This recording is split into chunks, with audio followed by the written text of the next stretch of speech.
And that includes you don't believe in a faith system, correct? Means there is no faith that you believe in.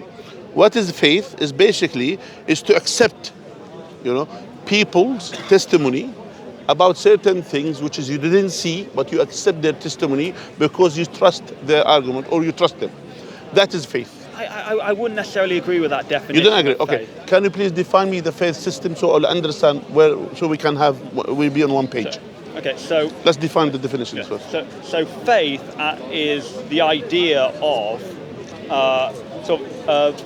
an acceptance of a truth, not necessarily based on merely sort of evidence, but instead. That's your definition, Alfred. You know that. But anyway, but I will accept it. No problem. That's your definition. You have your own definition now of faith now. It's not the one which is generally it is. But anyway, it's okay. Because there can be faith based on evidence. Well, so the way that a bishop, a Christian bishop, once explained it, which I quite liked, he said, it is not sort of irrational. It is like supra-rational. In other words. It's not so much that, I won't be able to fully recreate his words, but in other words, he said it was as if, not so much that he, had his faith because, of no evidence, but because of a sense that he had, a sort of deep inner sense of, yes, I kind of believe in this. He equated it to, like, if you have a friend, you'll sort of like, you'll believe in them and you'll trust them sort of instinctively based on what you already know in the past. So, in other words, I think that's more of a Christian philosophy of faith. Yeah, listen, here we have something. There are different definitions. They said, for example, the faith, a complete trust or confidence in someone or something. So you have a complete trust in someone or something, which are the scientists, without you doing the research. You haven't done the research. Faith. What I would say is this. So there was the book. I don't know if you ever read it. It's called How the World Thinks. Okay. It's about sort of the different schools of thought throughout the world. Yeah. And he mentioned at one point that there's an Indian tradition of, I think it was something like 5 or maybe more sort of sources we have of truth or of knowledge. Okay. One of them was. Can I have my coffee? One of them was. Sort of, yeah. It's cold. Become cold, but it's okay. I drink cold. One of them was like sort of the empirical. So like what. You want to get your coffee or something, by the way? Sure. Thank you. So one of them was the sort of the testimony of reliable witnesses. One of them was was a kind of sort of logical deduction from a previous piece of information. Then there was a kind of there's revelation, I believe, was one of them, and then there was another one which was kind of. Alfred, we are drifting away from our discussion. So my point was, and I can't remember all the ones I mentioned, but there are various different sources that we can obtain knowledge from. So I would say the testimony of reliable or experts or witnesses is only one of them. There are several. There are no witnesses, by the way. They have theory. I will tell you something, and let me educate you a bit. Sorry, I'm not here to show arrogance or but I just wanted to let you know, because I'm a scientist. If even though that I don't know if mathematicians consider to be scientists, by the way, but anyway, it's because in the past they used to have their own faculty. By the way, in the past they used to say they have their own way of that. So my point is, I'm a mathematician, I myself, and I have studied many of these theories. The issue is that's where maths actually clashes with science. How? Because with scientists, mathematicians, how they clash with scientists. Because mathematicians, we have these standards in terms of theories to accept a theory. When we have a theory, this theory shouldn't have any single example, any counter-example contradict that theory. And that's to accept it in mathematics, to accept a theory as a theory, we shouldn't have any counter-example. Now, the problem with the scientists, they said, overwhelming evidences indicate this, even though there are some examples counter it. Do you see the point? So they will say, there are some overwhelming evidences. So they will rely on overwhelming evidences, and that's what in terms of physics, then the cosmology and other things. The problem is, We're not talking about an overwhelming evidences. We're talking about even these evidences that they use. All of them doesn't even reach to the level of hypothesis. There could be a hypothesis. It's an assumption. Even the Big Bang, there are no single evidence about the Big Bang. They said because what happens because of the turn of the redness, for example. That's why they believe that universe is expanding. They said if it's expand, that means there should be a point at certain point used to be singular, used to be together at one point. That's the idea. That's how they are thinking. The problem is to think in this way, to say there should be a single thing or a singular thing, or to be at certain point at that point. They literally have no single evidence to confirm this at all.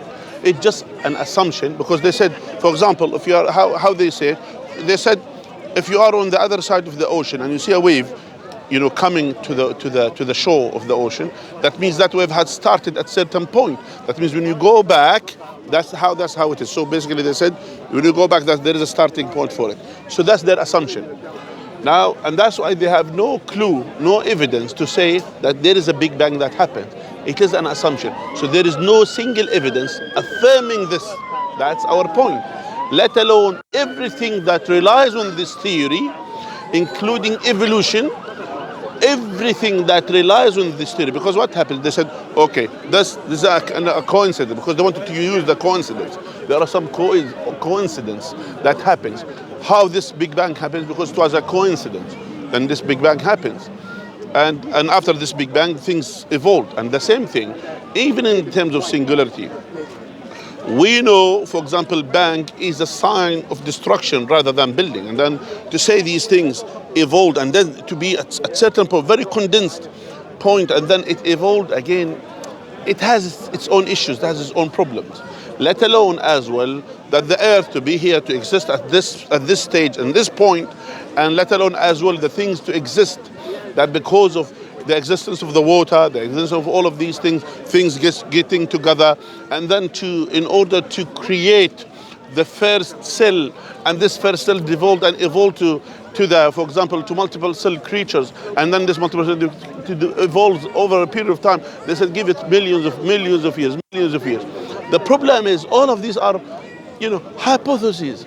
They put it just to stop a beautiful person like yourself, a beautiful historian like yourself, to stop thinking on this. They don't want you to think. Well, so in response to a couple things there. So first of all, you say that the theory of evolution relies upon the Big Bang theory, but it doesn't. The evidence for evolution, I mean, even if the Big Bang theory turned out to be wrong, the evidence for evolution wouldn't disappear. We still have, the fact that you can witness, the process of, genetic breeding and how we can, shape. Plants and animals, and we can then go back to the fossil record, and even by the way, even with the fossil record, and we'll come to the point, by the way, even with this evolution, even with the fossil record. Now listen to this, yeah. Their hypothesis is as follows, yeah. What happens with all of these things? The first cell, how the first cell was created? Again, it's vague because they can't even say the same thing about the singularity, about the universe. They couldn't explain.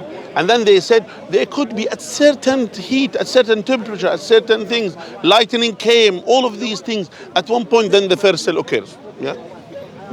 Let's agree on this. Yeah. The question is, now this first cell,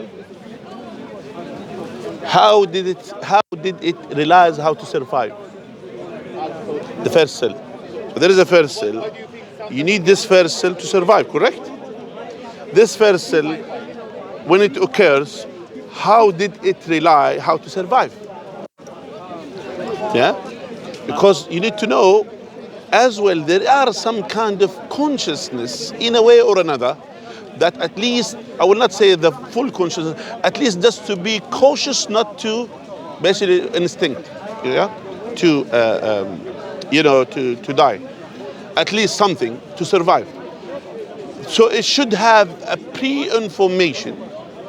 That information has to exist in that first cell to realize that in order to survive, they had to do certain process, even simple process. Are you asking about the beginning of DNA? For example, So in other words, there's a... have you studied it? Have you studied it? No, as I said, not, So not it's another beyond the faith. school.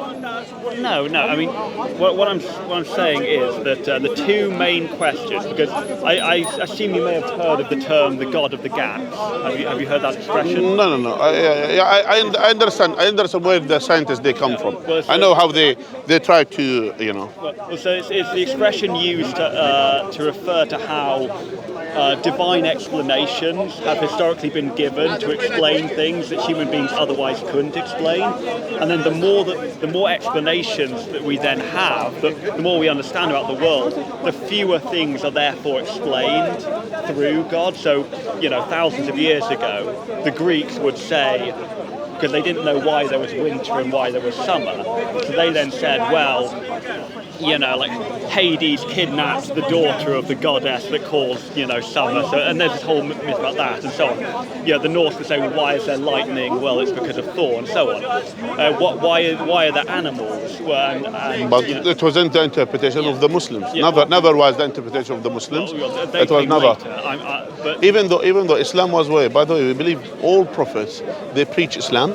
And all messengers they preach Islam, and all of them they came with this with the main thing. Of course, this world is a world of reasoning, and there are certain things that happens with the reason. There are things that happen. We understand it. And by the way, I'm not denying about, for example, adaptation with the animals. I'm not denying that there could be an element of evolvement, for example, between the creatures. That certain things. I'm not saying it's totally, not true. There could be, for example, some kind of development between certain horses and donkeys and things like that. There could be kind of a common ancestor or whatever. That's something I'm not saying this totally, is not there. But what I'm saying, when it comes to, when it comes to the human being, that's a special creation of God, firstly. And when it comes as well, and even with certain creatures as well, for the way that it is, because you need to know, and again, here we're not filling the gaps by the existence of God. No, we're not doing this. We're saying all these questions, which you or try to rely on your faith in these scientists, which is faith, by the way. But don't deny it. It's a faith. Well, no, Alfred. Let's call things as it is. Let's call sun as sun. We don't call this as moon, which is sun. Correct? Let's call this tree as a tree. When we have faith in something, it's a faith. Don't call it something. We've been hopping from topic to topic. We haven't really gone to actually sort of finish any of them. Yeah. So I never really got around to explaining why I didn't think that was an apt description. That's why I wanted to go to the first question. Now, describe faith, and do you follow that faith, the faith of atheism, which is faith? Let's use this term. Let's use this term of faith. If you're using the term faith just to refer to very strong belief, then we can just call it belief. No, call it faith. It's called faith in English. English is not my first language. I know what it means to you, so you know what faith is, and I know what faith is. Let's use that term. So you have the faith in this. Because faith, it's faith. as you describe it, as you define it, then sure. But as that's the dictionary. not me. It's not me who describe it. It's not me. It's not me. We said to you. So we're not using here. We said it's a complete trust, or confidence in someone or something. So you have a complete trust in kind of I don't think I would say that I have complete trust in this theory or this science and so on. I believe that the scientific process has its merits. That is not the same. I mean, at that point, that's just any belief you could describe. Yeah, that's exactly what I'm saying. So if you think about... Can I say something? Let me tell you something. In terms of science, how they describe something, it's true. They will do some kind of experiment on certain thing. They will see, there are eyewitnesses for this experiment. They will add, for example, oxygen and hydrogen, and they will see how this goes, and they will see the water, for example, So they will do certain things. So there is a process to do certain things. No problem. This is science, which is fine. I have no problem with this. But when you are describing the existence of the universe, when you are describing the existence of, for example, of the first cell, or the existence of the creatures, and then to say to them, using analogy which has nothing to do with it, then that's false, basically. It's even doesn't reach to the level of hypothesis. And hypothesis, it should have some kind of, to see things. But this is total assumption, which someone like you will believe in this. Well, so some things we can be more confident about than others. So a scientist might say, right, we have, done these experiments on X, whatever X happens to be. We have a strong amount of evidence that this is correct. And then there's this other thing where there isn't as much, but we have these, based on what evidence we do have, we have this theory that so-and-so might be the case. You can believe, unless given sufficient reason otherwise, in that thing without being like absolutely sure, like yes, like I'm 100%, like I'm not, 100% absolutely die-hard certain in the Big Bang Theory. Okay, good, which is good. Which we are on one page, at least we are close to one page. Yeah, we're close now. So, but here's the thing, you asked me about where the universe comes from in response to hearing that I didn't believe in God. Now, what I would explain, and this is why I don't think of my atheism as a faith, is, so my reason is, put simply, that have you ever heard of Christopher Hitchens? Yeah, kind of. He once said, either God created man or man created many gods. And so when you look at and I believe, by the way, that both of them are both of this is true, because God created man, true, and men as well. They created many gods. They worship other than, and those are, but not the ones who are worthy to be worshipped, which is true.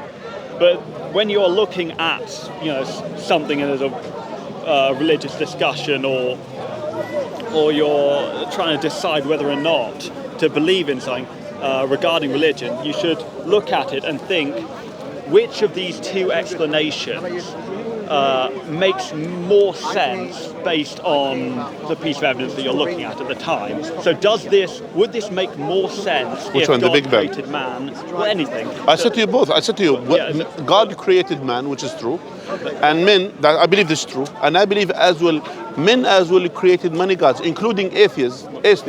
They are actually atheists. They have their own gods. What's their gods, basically? What's their God? Faith in science. So even not science, faith in these hypotheses, which they call it science, which is not science. I mean, but that's faith. But that's faith. Now you're slightly twisting the definition of the word God. But my point. I just want to give my salams. I've seen you on the YouTube, and I think your manners are impeccable. Allah accept from us and you. Thank you, my brother. Assalamu alaikum, my brother. So if I look at the main reason why I would say I don't believe in any religion is that when I look, particularly at history, because that's my speciality, and I look at the history of the world and the history of these faiths, these events and these stories, to me, make more sense if these religions are the product of human development, of human culture, than they would if they were the product of divine We'll come to that one, by the way. So that is the reason. So all this talk of the Big Bang Theory is actually, that's not really that important We'll come to that one, by the way. We'll come to that one. Which religion? Is there, now, if there is God, that means there should be a faith, basically. There should be a religion. If there is God, then there should be a religion. There should be one single religion, not multiple ones. But this is a different discussion. Our discussion is, you accept in the beginning that, okay, since this universe existed, which you accept it exists, not something I think I exist, so you said it exists. Now the question is, how did this universe come into existence? It can't be there forever, it can't be there for infinity at the end of the day, because again, infinity as it is a hypothesis, I'm mathematics. I don't know where we use it's a hypothesis, it's assumption, it's not a real number that we use, but just only it's a representation of something rather than to be a number. So it's not, and since this universe is finite, that it can be infinite and it can't refer to infinite. So that's one thing. The other thing as well, adding to this, if this universe, if this universe came into existence, so it should have a starting point. That starting point, either that the universe created itself by itself. Do you accept this? Well, so what I would say, and this is what I was trying to get at before, is that the value of scientific discoveries is based on the fact that you cannot, give the answer unless you have some evidence. But they have already done that. Well, no. So they already fell into this. Hang on. No, wait. And so therefore, if scientists said we have the answer for everything immediately, then they would discredit themselves.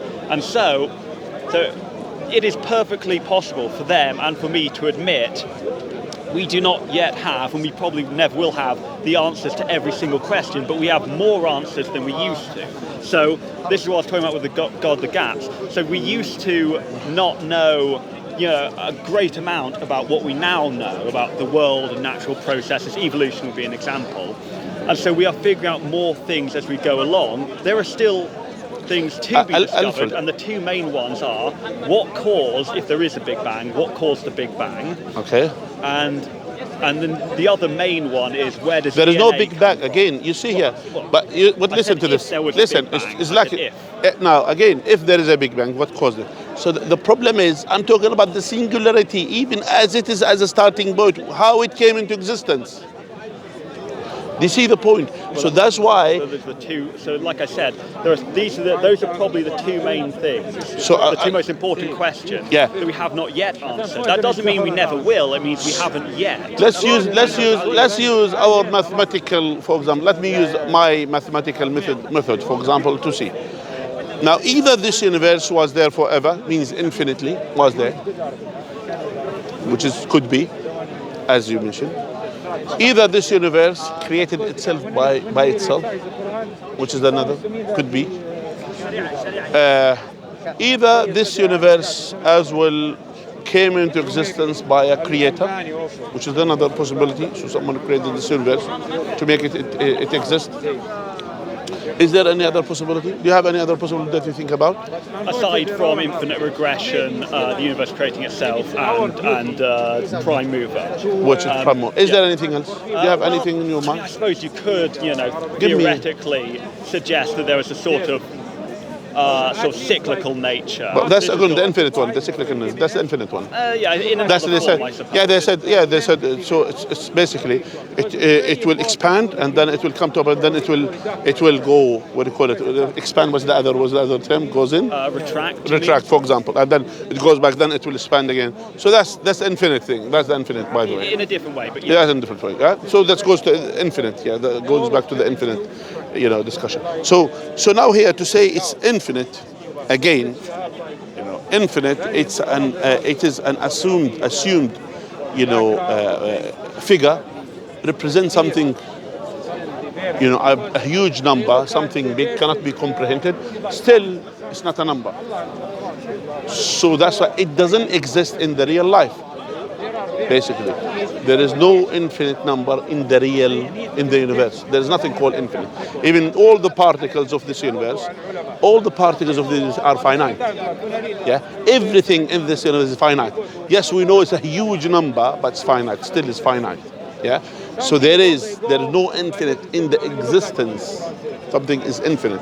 You say, as in, so I'm talking about this universe. In the existence of the universe, there is nothing called infinite. Yeah.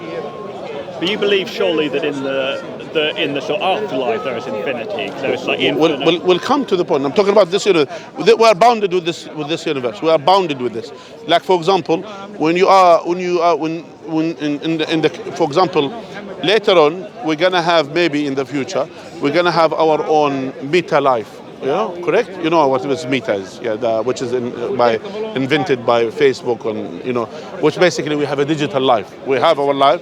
We'll have a digital life inside the computers and inside. Upload our consciousness. Could be, and we be there. So the thing is, still within the digital system, correct? So there are gonna be certain rulings in that system, which cannot go cross the boundaries of that system, basically. So isn't within that system, yeah. So the point is not necessarily putting this, and even just only us, just to go and to have this VR and to have these earphones and just focus on that, still within the digital system. Meaning, if someone unplugs the electricity somewhere, or the electricity is finished, then everything will collapse basically. So if there is no source of the electricity in that system as a whole, my point is that we in this universe we live in a system that things are finite. There are nothing infinite in the system that we are living in. Yeah. So that's why to assume this universe, to say was infinite or started with infinite, that again, that contradicts against the very same concept about the finite universe. Because still is finite. And to say about the timing is the infinite, and again, you know, what do you mean by timing? Since this universe, there is evolvement, there is a starting point. That means there is a starting point. And by the way, they accepted that there is a starting point. They have, even all cosmologists, they accept there is a starting point. You name it Big Bang, you name it whatever, you know. So there is a starting point. So since there is a starting point, so it's impossible to assume it was infinite. It's impossible. So you cannot assume, you cannot basically put or place infinite timing into this process, basically. Because the whole system that we are in, this universe is finite, including the time is finite in it. So that's how it is. Now, all this universe created itself by itself. Yeah? Which another assumption. And again, which means the universe has to pre-exist before existence. It has to pre-exist before existence. Like for example, to give birth to yourself.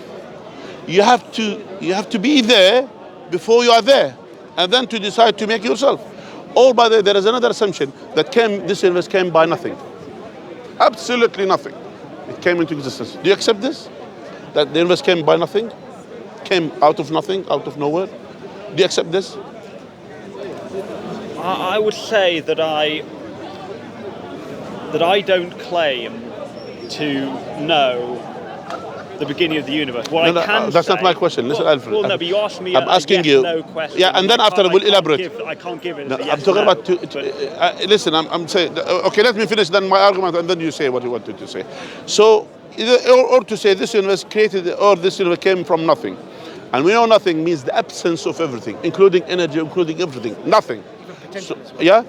So that's why nothing produced nothing. And it's with the simplest reasoning, logical argument, nothing doesn't have nothing. Basically, absence of everything. Yeah. So again, all this universe came into existence by a creator.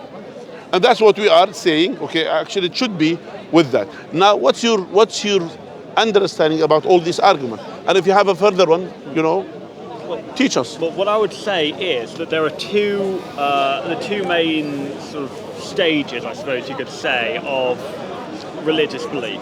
So the first one is what I suppose you could call deism, the idea of there is a creator, there is a sort of force that produces. Alfred, we're not discussing about the God, the deity.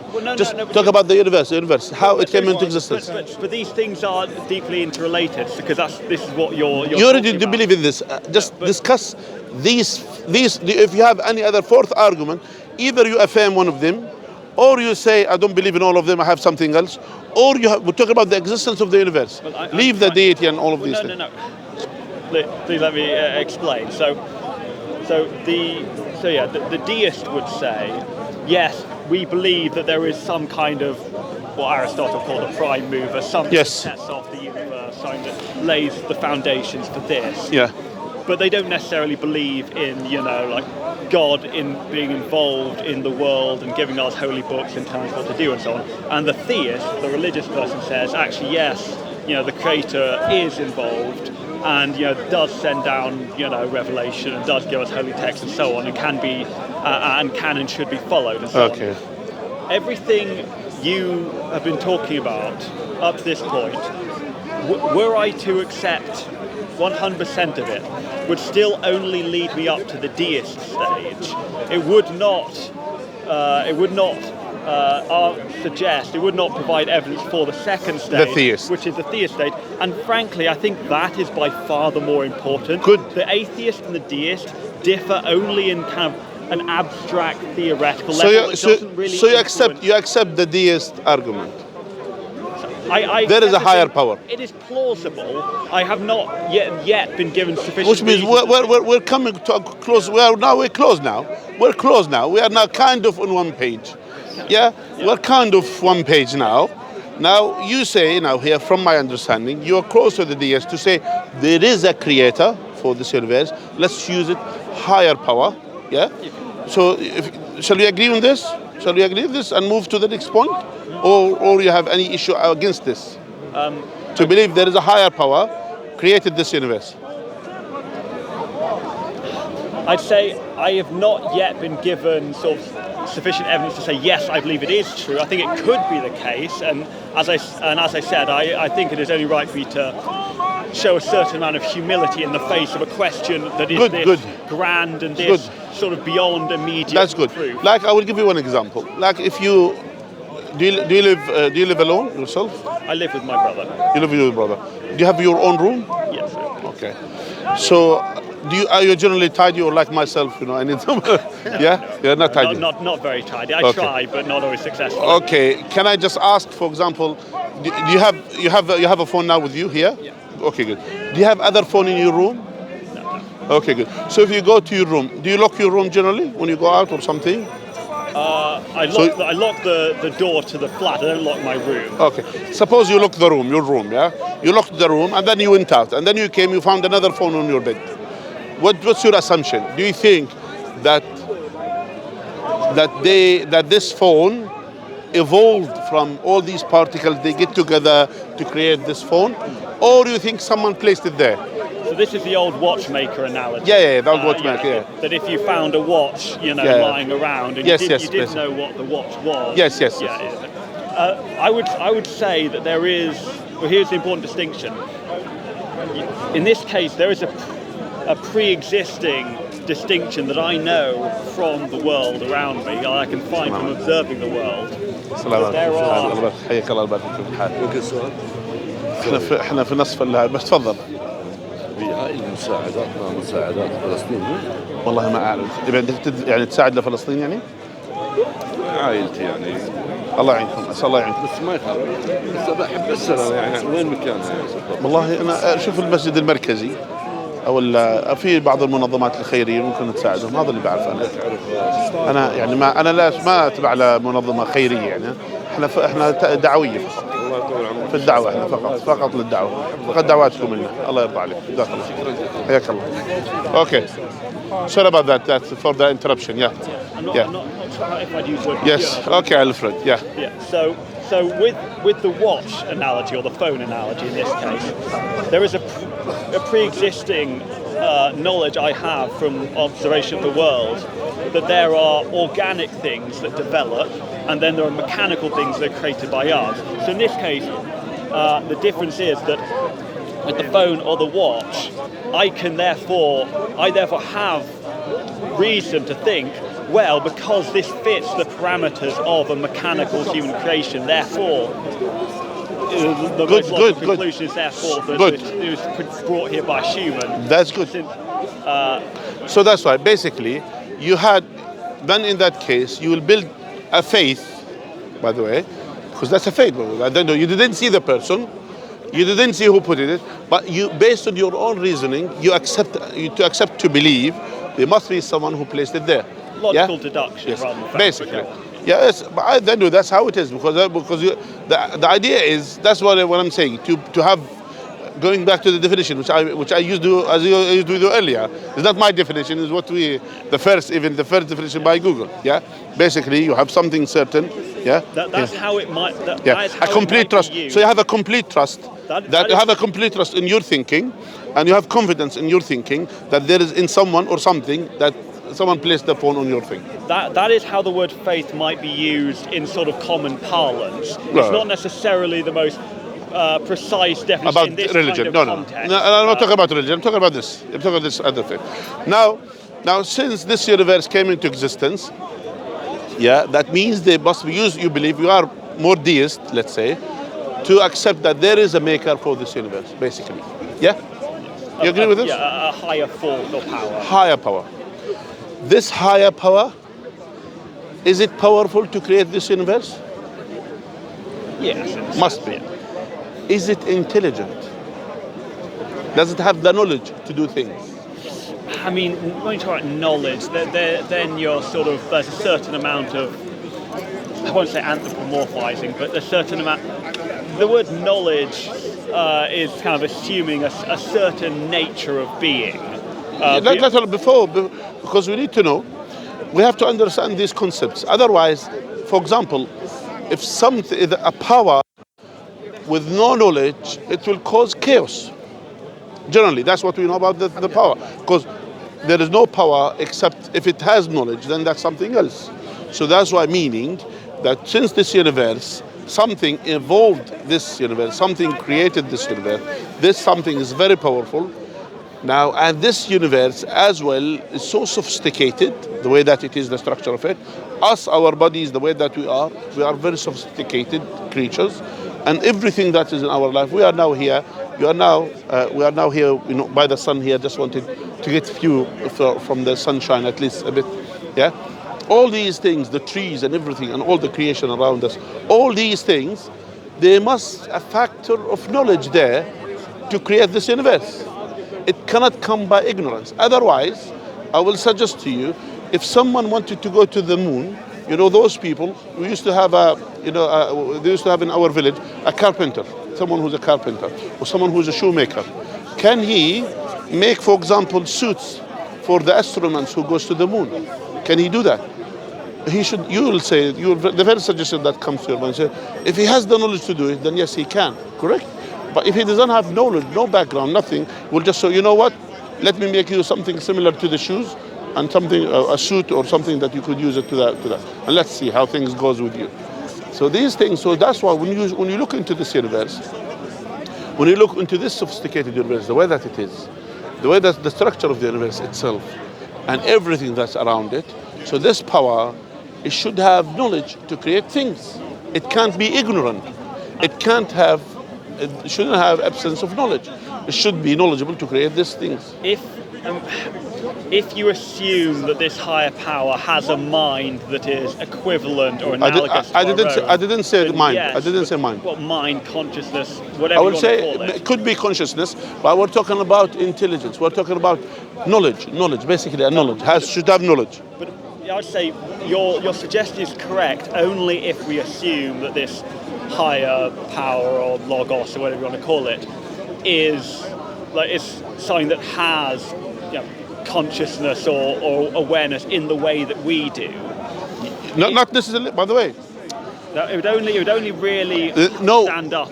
I have conscious. I have conscious. You have conscious. The dog has a conscious. The donkey has a conscious. The animal, the ant has a conscious.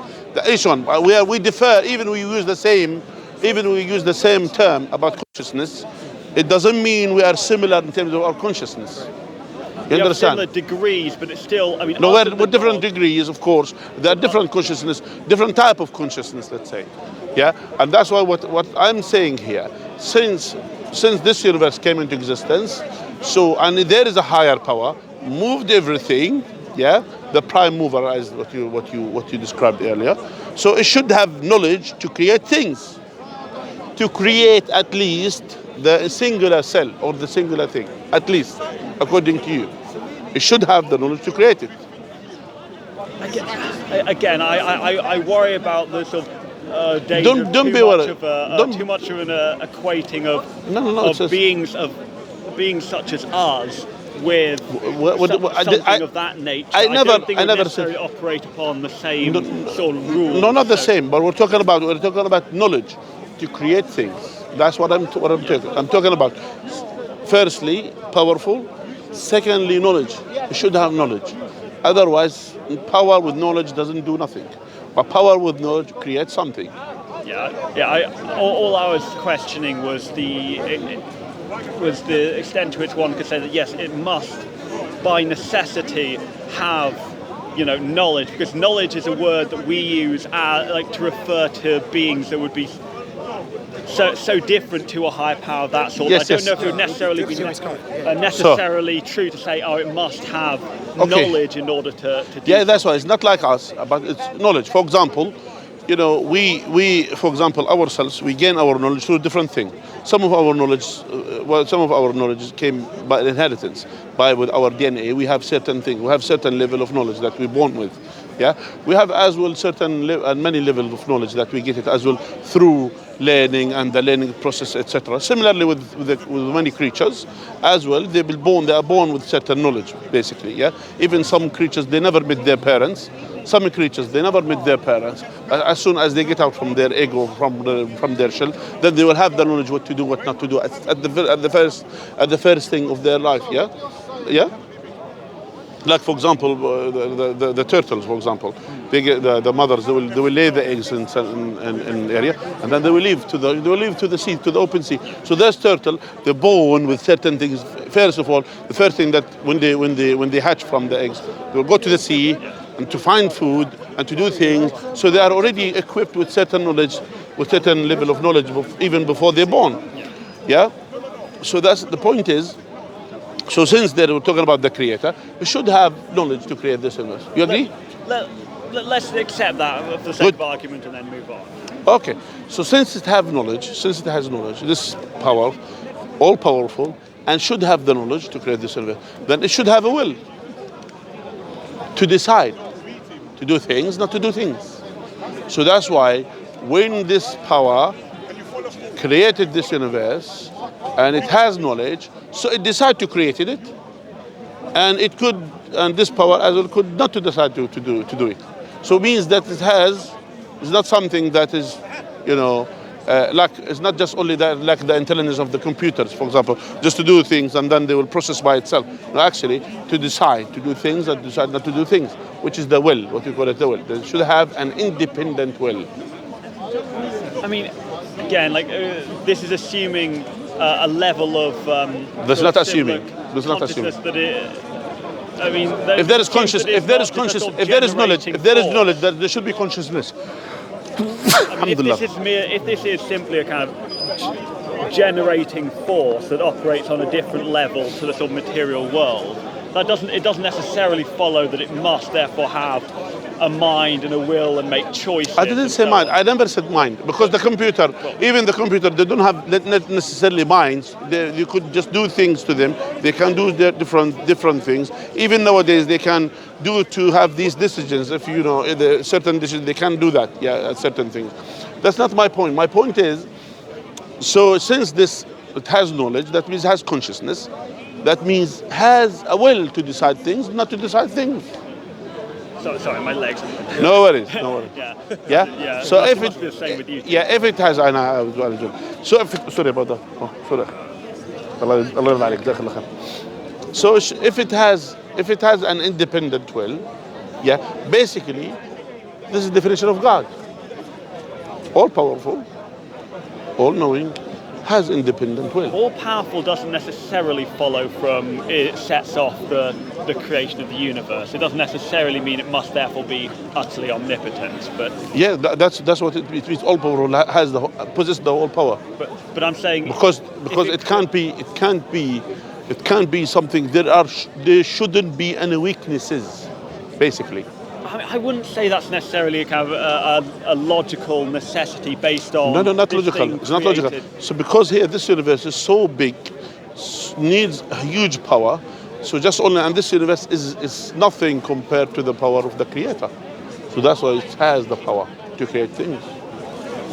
I mean, the thing that, again, I wouldn't necessarily say that because this power or this force sets off the creation of the universe, it must therefore maintain and control that complete absolute power over everything. I don't think that necessarily follows. No, it follows because again, could be the case. if us as a human being, when we create the computers, we should have something to say to shut them down at a certain point. We should have the power to do that. But again, we're thinking creatures that would make a decision that, if we're going to create this thing, then therefore we don't, for our own uses, we therefore want an off switch. By the way, generating power of the universe wouldn't necessarily, operate. Because if it's all knowing, yeah. So if it's all knowing, that means that to know things, what to do, what not to do. So it should have the knowledge to do things, and as well. So since it's all knowing, that means, and if it has independent will to decide to do things, to decide not to do things, that means that everything is going to be under the control of this power. I mean, again, so it's not meaning what I'm saying. All knowing, that means that you have the absolute knowledge of doing things. If we are as a creation of this Creator, if we are as a creation of this Deist, as you said, this Creator. and we have the knowledge, we have the knowledge that we have, that means this creator should be greater in knowledge than us, way greater than knowledge than us. So that's why here, so when all of us, when we are created here on this universe, that means this creator should have the power to create this universe, should have the knowledge to create this universe and to know what's happening in this universe, and as well should have an independent will. And that is basically, this is the, you could say, this is the simplest actually way of thinking for anyone who's just born today, are inclined to believe in this higher power, are inclined to believe in God. And that's why they have done a research, by the way.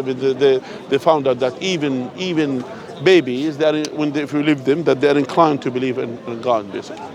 Wait, hold on. Wait, babies? How do you know, how do you find out if babies are inclined? They have done that. Ask the researchers. Can I just add one thing? There's a German psychologist. He mentioned that every action must have knowledge behind it. So every action that we pursue, we do it based on knowledge. So when we analyze the baby, when the baby is born, the baby is able to instinctively know where the breast is. Yeah. Now this is something that in medicine is called routine reflex. That the babies, for some reason, they have that intuitive knowledge to know where it is. But who taught the baby? How did the baby know where it is? Well, that would be genetic coding of natural selection. So, there's animals that will know. I mean, you mentioned turtles. It's like when they're born, they don't see the mother going in. The genetic coding tells them, oh, I need to get into water quickly, because they stand a better chance of survival if that is the case. But going back to what you were saying about, but genetic code. But sorry, 1 second. But genetic code does not teach the person in terms of necessity of knowledge. Genetic code is just a biological aspect. When the child is born, the parents is the one is teaching them some sort of education. So even when the baby is born, it's not the mother that's teaching the baby where it is. Yeah, the baby just instinctively knows where it is. So if psychologist tells us today that every action that we pursue is based on knowledge, where did the baby get the knowledge from? It cannot be from genetic code. This is a biological. It's called nature versus nurture in psychology, right? So what you're talking about is nature. I'm talking about the nurture. Nurture meaning the environmental influence. Children are being taught by society or by their parents. But as soon as the baby is born, the baby didn't get taught. But if you're referring, when you say the baby knowing where Come, brother, it to is, the side. Come. Oh no, that's fine. Yeah. the baby knowing where it is. I mean, Every child. why is it not possible for it to be a result of genetic coding that it will see a mother and think, oh, I should, oh, that's the breast. No, they don't see. They don't see. They can't. They don't see at the firstborn. They don't see. So when you talk, so what was it you were talking about when you were discussing the baby being aware of where? No, because the baby is being aware, instinctively where the breast is. Yes. Right. That is something that is not acquired by learning. And as soon as the mother places the baby, yes. place the baby on the breast. Yes. As soon as they get there, as soon as they start suckling the breast. Exactly. They know exactly where it is. And they know how to suckle. Well, yeah, that makes sense. So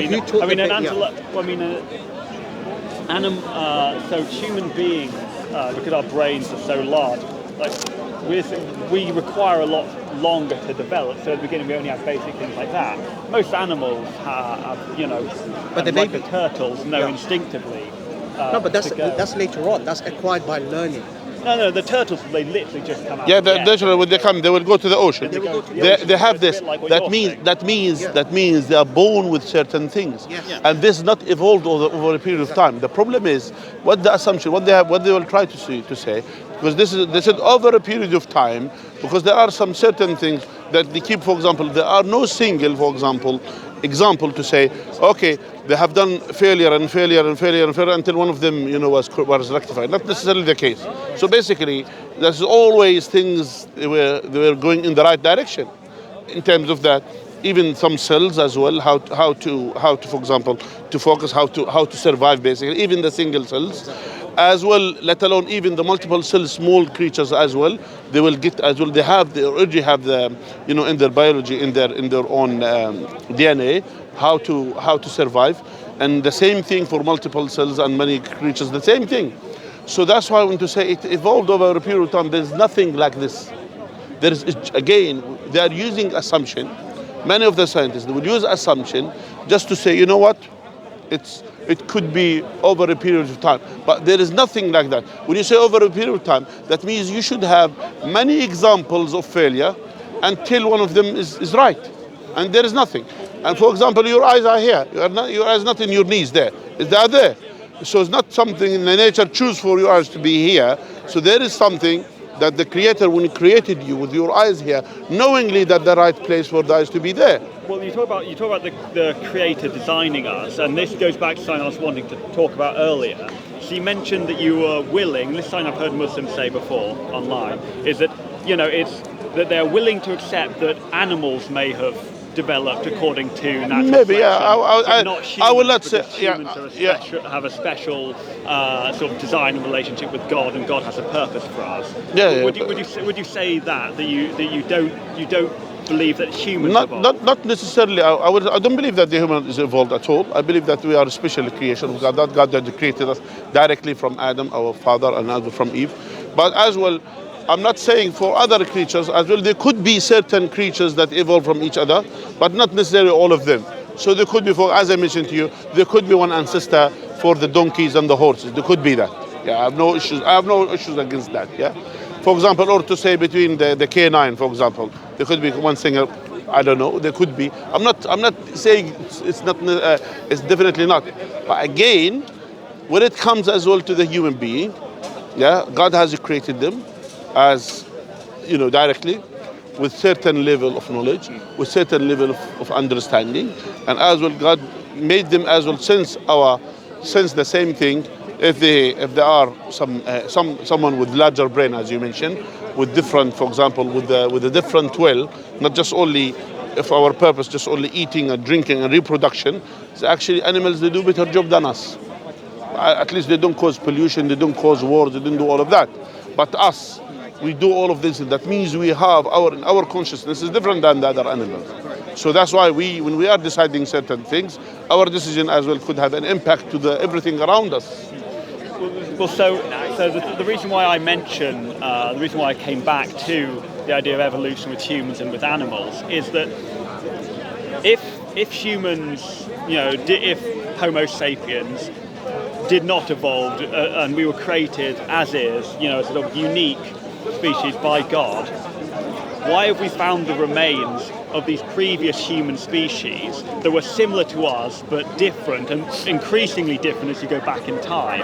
So, I mean, in the modern world, still alive today, we have animals that are very different to us, and then we have ones that are quite similar to us. So the chimpanzee, for instance, in many ways very similar to us. Okay. And then other things like gorillas are slightly more different. Monkeys again slightly more different. And then you get to like all these other things like dogs and dolphins and so on. Yeah. And then you find as well bears are similar to us. Yeah, so what we do? Then we find remains of Australopithecus, which is a bit like a chimp. I mean, it wasn't, but it's a bit like one. But it stood upright on two legs.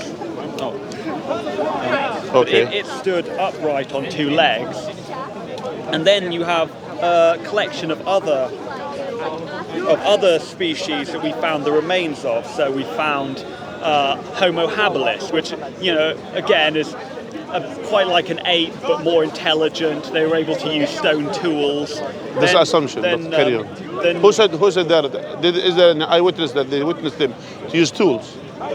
Well, they would have. Homo habilis.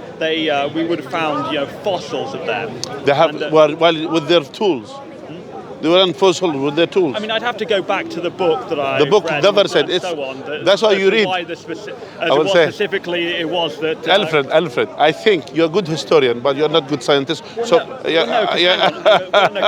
we just go back to the foundation of science? Well, no, hang on a second, because I want to finish this point, which is you say that we were created as we are. We were not. we were not evolved.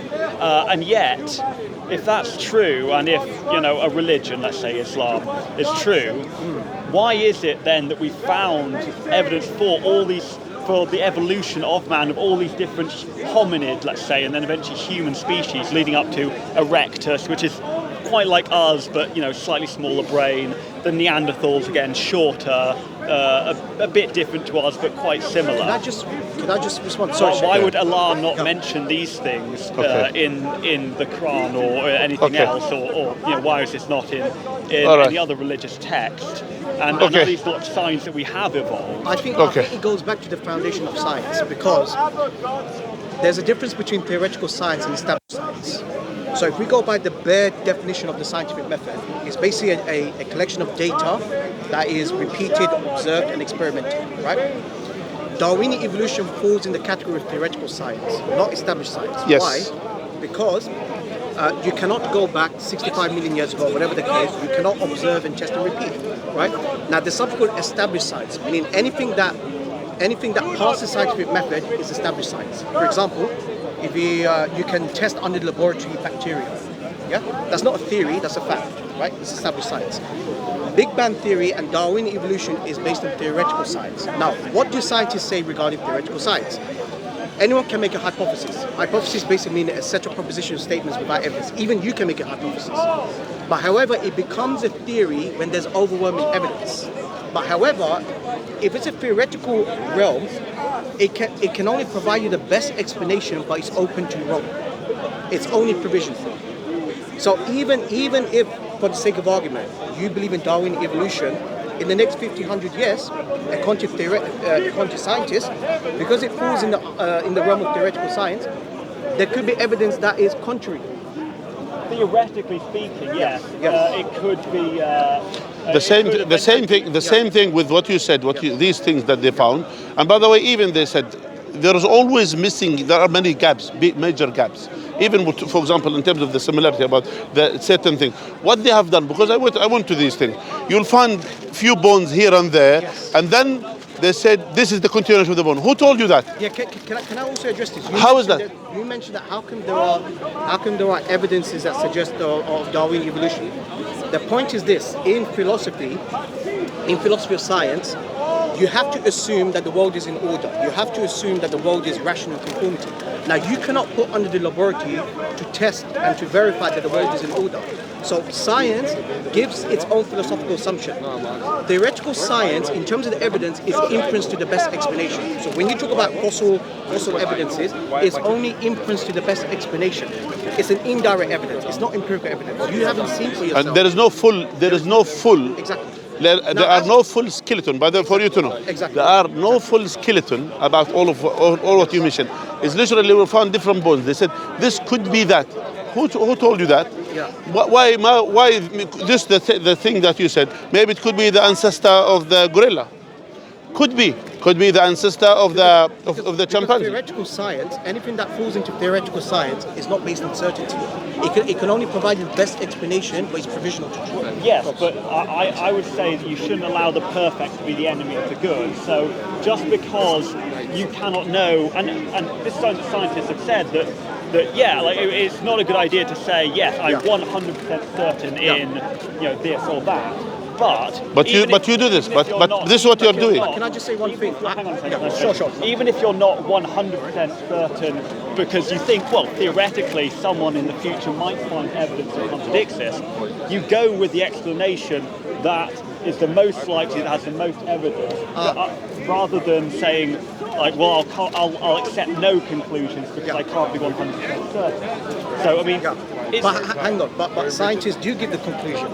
Scientists do give the conclusion that Darwinian evolution is the best explanation. Which you accept now, which you faithfully follow. There is very strong evidence for it. They only give you inference to the best explanation. Inference to the best explanation meaning you can assume that it happens, but it can be. There is no explanation. There is no scientific explanation. There is no It's only theoretical science. It's only theoretical. It's not evidence scientific. Evidence to say it is the case. No, there is evidence. I mean, it's not like it's not the same as saying. I mean, just because I say like theoretically new evidence might be discovered, that doesn't mean that the evidence that already has been discovered doesn't exist. Regardless, and it doesn't mean you can't make my friend Alfred, try to understand. When you are, again, what we are saying, you are using these assumptions. Yeah, these assumptions. What you said, you brought me these examples.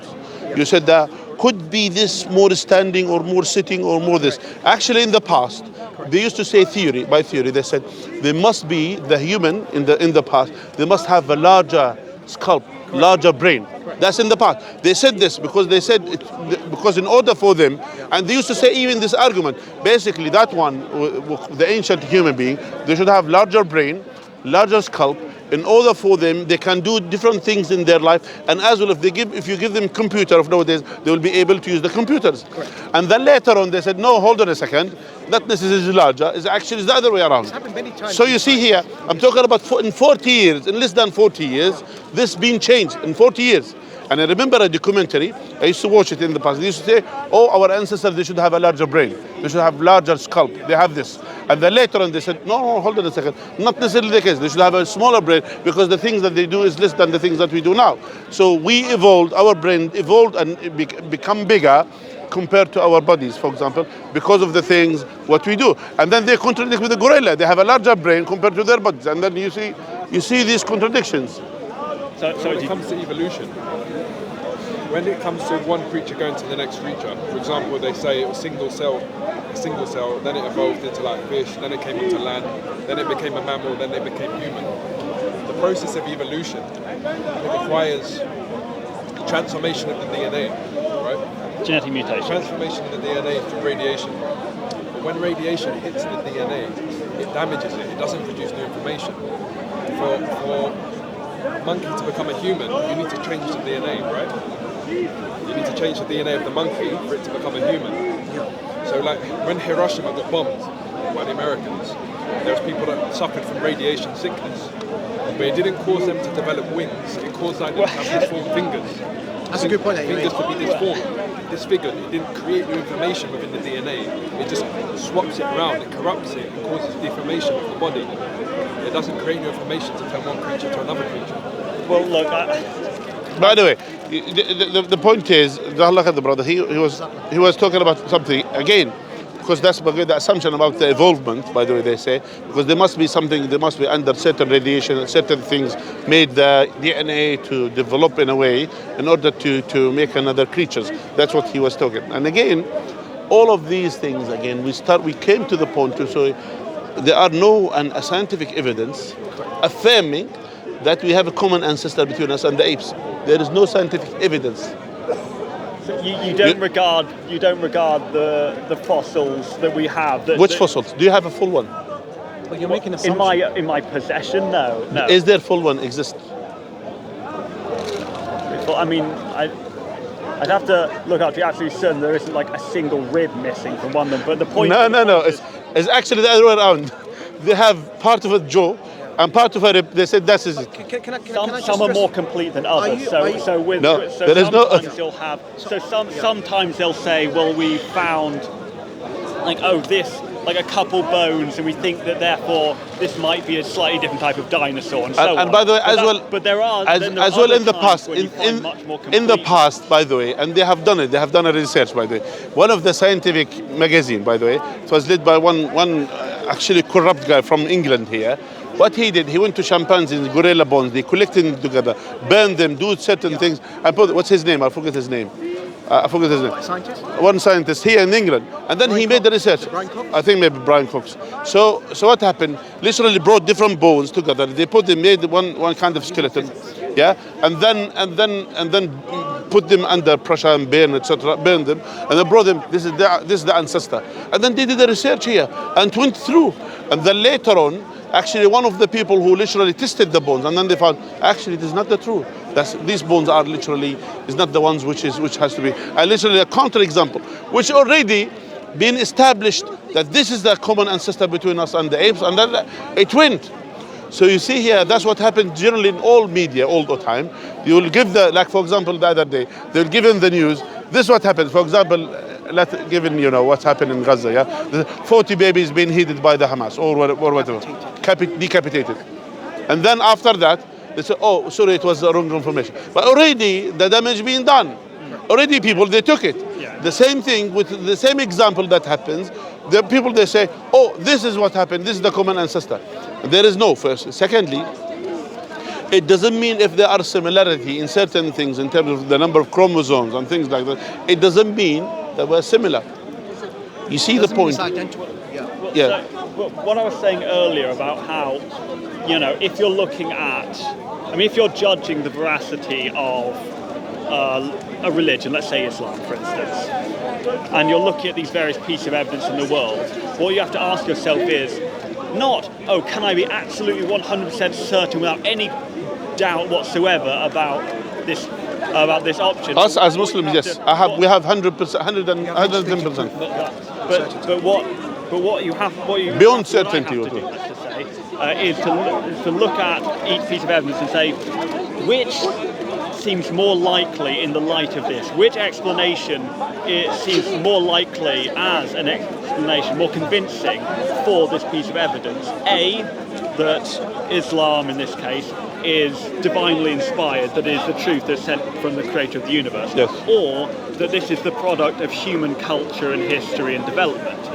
And so that's why we put it into a test, and then we'll see. So when I look at the fact that that there are all these fossils going back to Australopithecus and then through Habilis and Erectus and Neanderthals and which so is on nonsense was, again, but we'll carry on.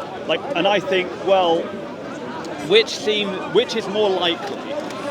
A, that Allah creates the universe and sets off all these events and is responsible for creating all the natural world, and creates the Quran to give to humans and mentions all these various things, but chooses not to mention, either in this book or in any revelation he gave previously, chose not to reveal the fact that we're only one of several human species that have existed. That seems like a very important thing to mention, and he doesn't choose to mention that there's been all these billions of years and millions of years of evolution. He doesn't mention. There are certain things mentioned in the Quran. No. I will tell you something. There is no point to mention because these are our assumptions. What you are using. You are using your assumption, and you want God to talk about these assumptions. The problem is these assumptions, which you said, the Habilis and these ones, those are assumptions. Do you understand what's the meaning of that? It is an assumption. Maybe 50 years down the line, all of these theories are going to be demolished. It's not going to be there. They're going to be debunked, maybe in 50 years' time. Because it's theoretical science. It's not factual science, not fact. It's not based on facts. Is based on because again, when they found portion of bones here and there, this is not necessarily it is the creature that we think.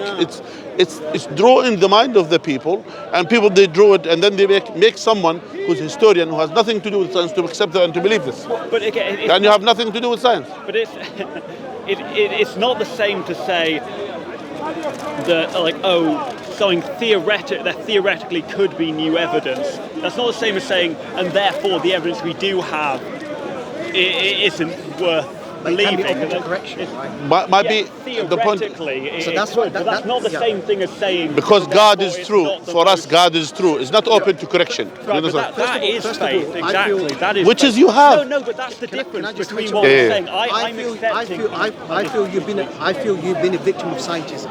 Yes. I believe science has become a dogmatic belief, which has never been the case. It's a recent phenomenon. Let's respect what science can offer. Theoretical science, established science. Whatever established science, we as Muslims have got no problem to accept. Theoretical science, we have the right to say we don't need to believe. Why? Because you even made it admission is not uncertainty. So now you are imposing your probabilistic model onto us. Now, secondly, you mentioned about where is the certainty of revelation? This is where the Sheikh, inshallah, he can provide you proofs that if Prophet Muhammad, peace be upon him, is the final prophet, is the messenger of Allah, then based upon his testimony, everything that is mentioned in the Quran has to be true. So this is so you were talking earlier about faith, and you were saying that I have faith. What we've reached we have faith. is the distinction.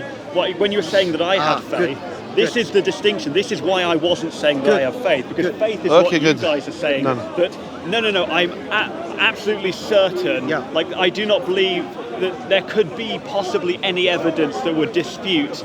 There is no evidence that I accept could be introduced that would refute my faith. That is the difference between what you are saying, what I'm saying, which is I follow the evidence. Good. The evidence says at the moment this. It is. I doubt that new evidence will come in that will refute this, but it is at least theoretically possible. And if the evidence changes, I will shift my belief based on the evidence. So that is the distinction. The difference between you and us, your faith is based on probability. Our faith is based on certainty. Now, what you're doing is you're imposing your probabilistic model onto us, which is not fair.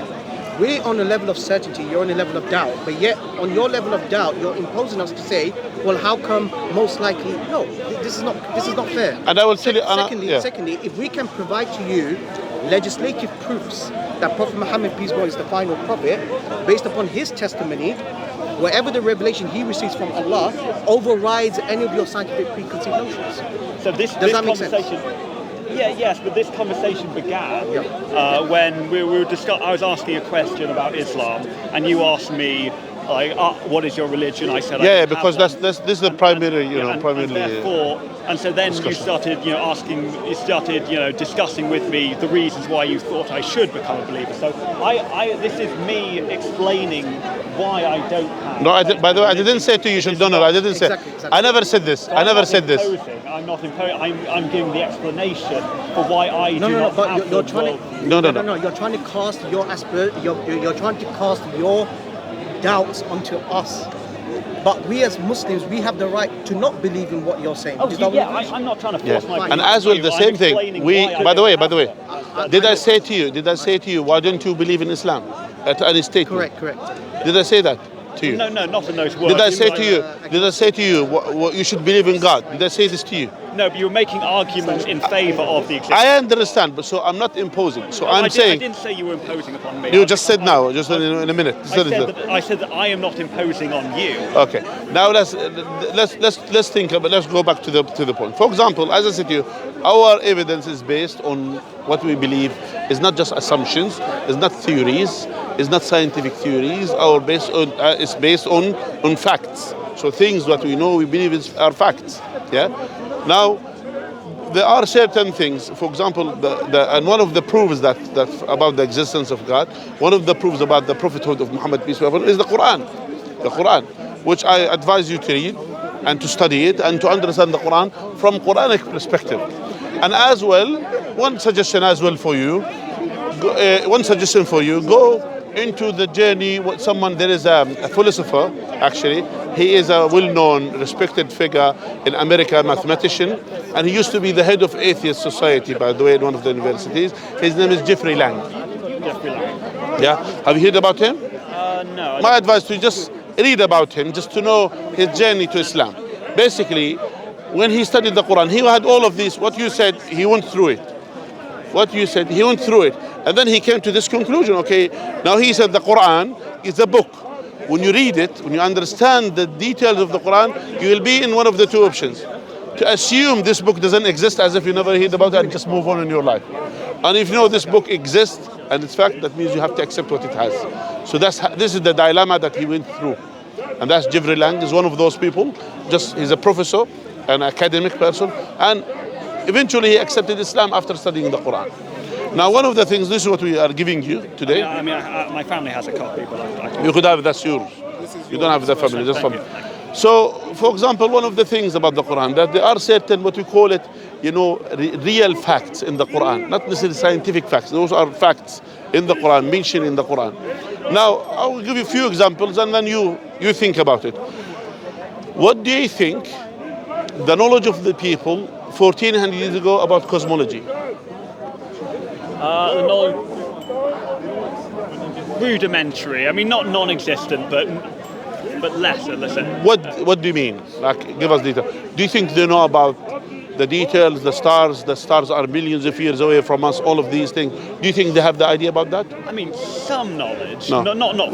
I mean, Again, you're a historian, you should know better. well, I don't. I don't have omniscience, so the level of cosmology amongst pre-Islamic Arabian tribes is not one of the parts of history I've studied. No, I'm not talking about the pre-Arabian. I'm talking about even Greek ones. I mean, I know a bit about that. So they had some even knowledge ancient of the stars and of the planets, but they didn't have the same amount of knowledge as us. Would they know that? We know that recently that they discovered that those stars are millions of light years away from us. Yes. Yeah. And as well, we recently discovered that this universe is expanding again, which fact, no problem. And that's why, if this affirmed in the Quran, which was revealed 1400 years ago, which God has said, for example, that I will not make an oath by the positions of the stars, and it's a great oath, but you are not yet aware of it. So God is addressing those people at that time. You're not yet aware of the position of the stars. Yeah, people at that time used to think position means directions. That's the knowledge that they have. But now, when you look into the star in the night, after the light depart from the star, and until it hits your eyes, it takes millions of years. So at this moment, when you are seeing the star, that star is not there. That star became into a black hole, or can be moved from that because of the expansion of the universe. Meaning that God is saying in the Quran, basically when you are staring at the star in the night, you are seeing the position of the stars when the light departed from it millions of years ago. Who taught Muhammad, peace be upon him, the illiterate man who was unable to read and write 1400 years ago, who was known that he never lied, he was never a liar, he was trustworthy amongst everyone knows, and someone who is a respected figure, and yet even his enemies testify for him that he is a trustworthy person, and yet he will say this, and he said, this is not information I brought from myself, this information came to me from God. Now tell me, could you repeat the exact words that were used in the Quran again? The exact word, I will not make an oath by the positions of the stars. Yeah.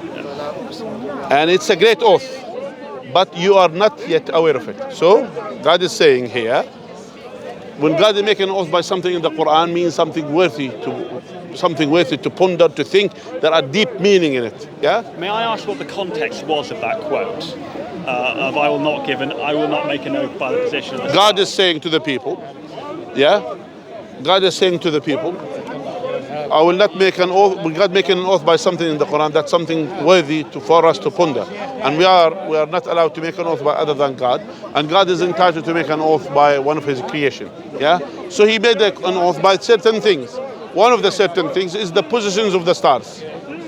Positions of the stars. Precisely that word. مواقع النجوم. Positions. And as well, in another verse, we have created the heavens above us. And we are expanding it. So again, 1400 years, God saying that we are expanding this universe. We are expanding the heavens. And the heavens for us, by default, everything that we see, all the stars, this is the heaven that we have. Can you give me the exact words of that section talking about the expansion of the heavens? Surah Al-Anbiya verse... Surah Dariyat. Surah 51, ayah... 1 second. 47. Yeah. Surah Dariyat. Surah Al-Anbiya apparently is the Big Bang. Apparently. Surah 51, what was... Here, Surah Al-Dariyat, verse number 47. 47, yeah. One piece will be separated. Al-Dariyat? Yeah, okay, so and we destroyed the people of Noah before, indeed they were a people defiantly disobedient, and the heaven we constructed with strength, and indeed we are its expander. Now, tell me something, have you ever heard of the Oracle of Delphi in ancient Greece? Have you ever heard the Oracle of Delphi? No. So this was a very important oracle in ancient Greece. So Delphi was one of the holiest sites in ancient Greece, and people would go to the oracle and ask, particularly if they were about to go to war, they would ask for a prediction of the future from the oracle, who was supposed to speak for Apollo, one of their gods, and the oracle has become sort of infamous for the fact that these predictions that are supposed to have been given whether or not these stories are true is perhaps another question. But in these stories, the predictions that the oracle gives, they often come true, but they're often worded in a way that's sufficiently vague that multiple different options can then, if they happen, can then be interpreted as a fulfillment of the prophecy. So, for instance, a man is about to go to war. By the way, but that's not the case here. Here, that's totally that we say. You are bringing different examples. We're not talking about certain things, and then God will predict certain things. If it happens, then it's true. If it didn't happen, not necessarily. We're not talking about this. We're talking about things which is proven that this is something that's true in real life, and that God affirms it 1400 years ago to an illiterate man who was unable to read and write. Yes. So those are totally different things. No, but the reason why I mention it is that we are looking back more than 1,000 years later with all these discoveries, and we then look back at this, and so these then quite vague references to expanding the heavens can then be interpreted as, this is in reference to the fact that according to the Big Bang Theory, the universe was initially very small and then is But again, I don't believe in the Big Bang Theory, but that's not my point. Yeah, and we look at the other one was. By the way, the Quran is not just these two examples. The Quran has many. For example, God has said, okay, let's say this is vague. Yeah, okay, let's agree. Maybe it's vague. Now the question is, do you think the people, they are aware what is happening deep in the bottom of the ocean 1400 years ago? It depends what it is at the bottom of the ocean you're referring to, but they wouldn't have had detailed knowledge. They wouldn't have details. Would they know that there is deep in the ocean, there is something there that's happening? Would they know or not? Something happening. Like I will tell you, for example, certain things, specific things. Is there a possibility? I mean, before going to the submarines and these things, is there a possibility? It depends how specific you're talking. I will come to the point of the specific ones. But my point is, do you think there is a probability? Not that they would have had detailed and very accurate knowledge of a lot of specifics. General things that they would have been able to assume. That's fine. I assume you have an example. So God has said, those who are away from the guidance of God, like someone deep in the bottom of the ocean. Above him there is a wave. Above the wave there is another wave. Above the sea there is a cloud. Even if he took his hand out of his pocket, he will be unable to see it. Darkness upon darkness. And whoever God doesn't show him the guidance, which means the light, will be in misguidance. So here, God is describing certain type of darkness. Not normal darkness, certain type. We know when the sunlight comes, which we discovered again recently, and if it's a cloudy weather, that the 40% of the light will be reflected back. And then 60% will go through, roughly a rough number, a rough figure. Now, if there is everyone observe the surface waves of the sea, no problem. There are surface waves of the sea. What does the wave does to the light? It breaks the light, yeah? And that's another scientific, which we'll call it fact.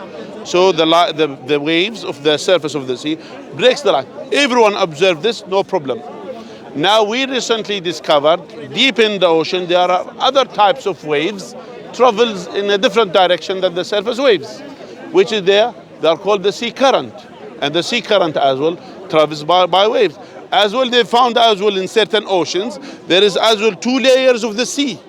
So there is above there is a one you could say the above one layer, and there is in the bottom there is another with different condensity, with different, for example, in terms of minerals, etc. And they found like another type, waves. yeah.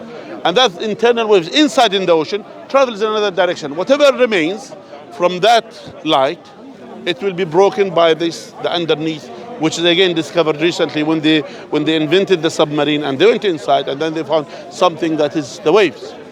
And deep in the ocean is absence of light, pitch dark. I would argue that it's a fairly reasonable thing to assume that if you're at the bottom of a deep ocean, and there's clouds above the that ocean, is not that is not the fact I'm talking about. I'm talking about the layers of the waves. But again, I'd say what I was saying before is that we are looking back after. No. We're not looking. We're looking now, not back. We're looking now. But can you let me finish? And by the way, Explain what the I'm trying to Muslims say? believe this. They are under the ocean. There is another waves deep there. They believe this. It exists without them discovering it.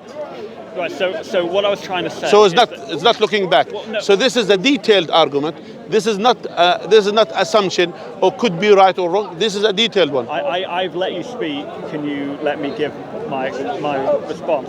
So when we in the 21st century are reading the Quran in this case, with all the sort of modern knowledge and all the discoveries, and if a person who believes that this is true, and believes this is divine revelation, is reading through these various passages, we can then see a fairly sort of vague reference. That's not like vague. one- What I told you is not hold on a vague. second. Please talk about that. Don't. That's not vague. No, hold on. 2 layers of the waves is not vague.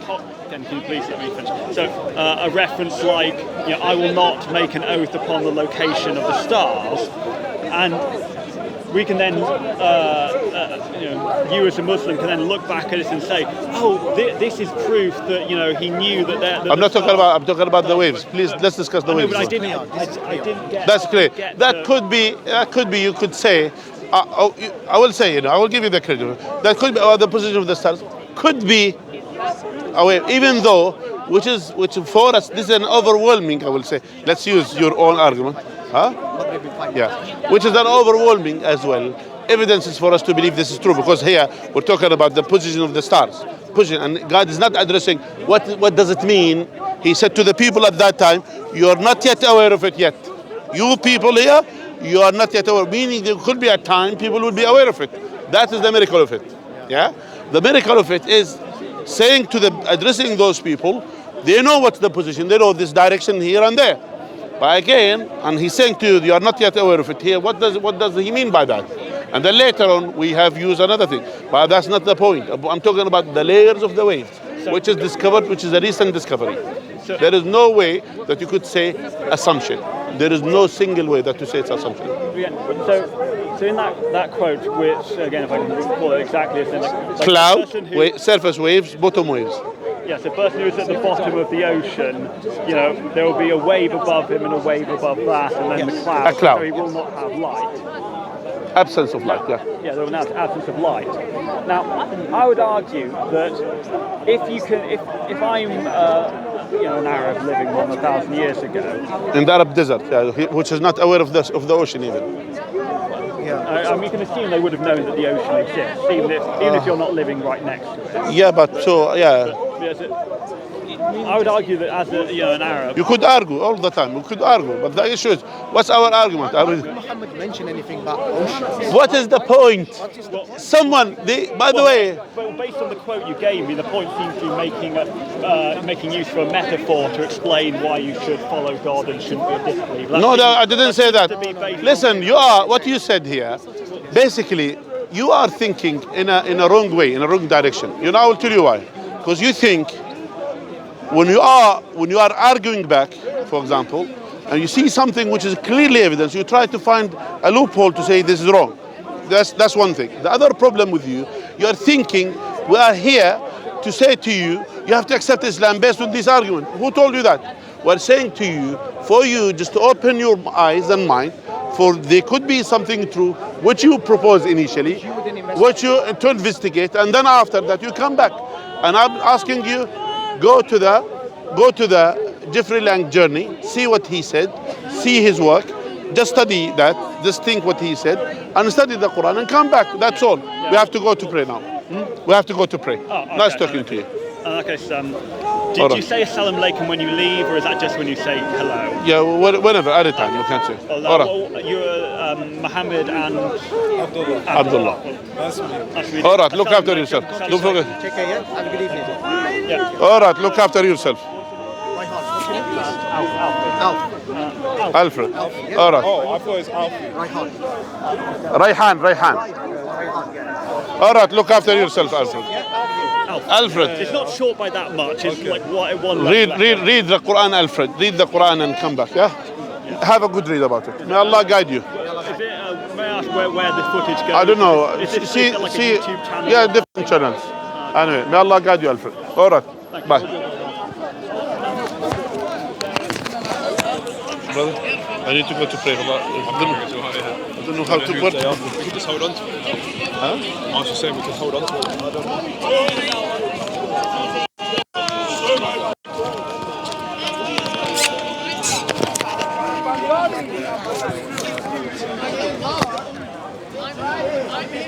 I don't know who's